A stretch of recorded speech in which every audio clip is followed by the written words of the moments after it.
मित्रांनो, मला वेगवेगळ्या ठिकाणी टार्गेट केलं जातं। आता ही जी घटना घडायला नको होती ती घडली, मला काही त्याच्याबद्दल माहिती नव्हतं।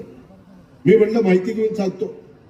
आता काही जण म्हणले एवढी मोठी माहिती दादाला नाही, काही माहिती कशी नाही? अरे बाबा, दादा ही सकाळी 6ला कामाला लागतोय, ते रात्री 10-11ला घरी जातोय, त्याच्यामुळे मला नाही माहिती। नंतर मी माहिती घेतली, त्याच्यात काहीच व्यवहार झाला नाही, 1 रुपया कुणाला दिलाही नाही, 1 रुपया घेतलाही नाही। आता त्याची कमिटी झालेली आहे, मुख्यमंत्र्यांनी लक्ष घातलंय, तिघांच्यावर FIR दाखल झाला।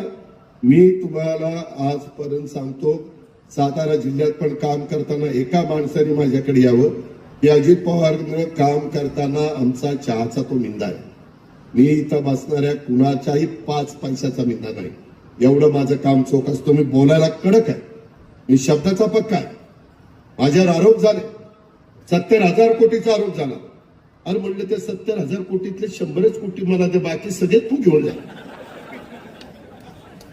माझं 10 पिढ्या बसून खातील 100 कोटीत, पण काय ते मला कोणी दाखवना कुठं पैसे तर काय पैसे।